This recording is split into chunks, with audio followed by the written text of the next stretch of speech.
YouTube channel को मेरा subscribe कीजिए, भूलिए मत, और फेसबुक पेज को भी। टिकवा गिरे चमके ये राजा, टिकुलिया गिरे पसेना से।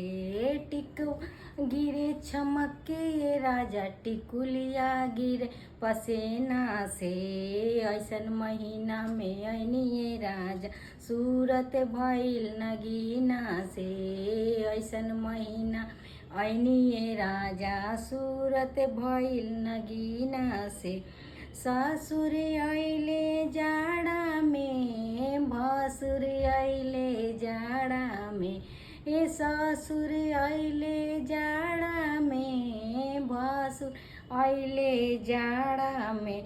रउआ सैया भादो में आइनी, सूरत गिरल नगीना से। ए रउआ सैया भादो में आइनी, सूर गइल नगीना से। टिकवा गिरे चमके राजा, टिकुलिया गिरे पसेना से। टिकवा गिरे चमके राजा, टिकुलिया गिरे पसेना से। ऐसन महीना में रउआ आइनी राजा, सूरत गइल नगीना पे।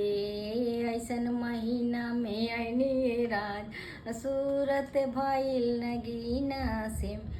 देवर आइले जाड़ा में, नंदोइया आइले जाड़ा में। देवर आइले जाड़ा में, नंदोइया आइले जाड़ा में। रउआ सैया जून में आइनी, सूरत भइल नगीना से।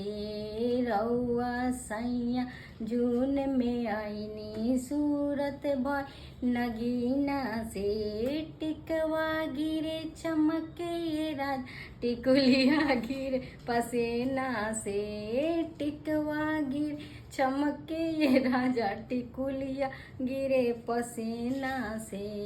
ऐसन महीना रउआ आइनी, सूरत भइल नगीना से। ऐसन महीना में रउआ आइनी, सूरत भइल नगीना से। मेरे फेसबुक पेज और यूट्यूब चैनल को सब्सक्राइब कीजिए और फॉलो कीजिए। भोजपुरी मिठाई।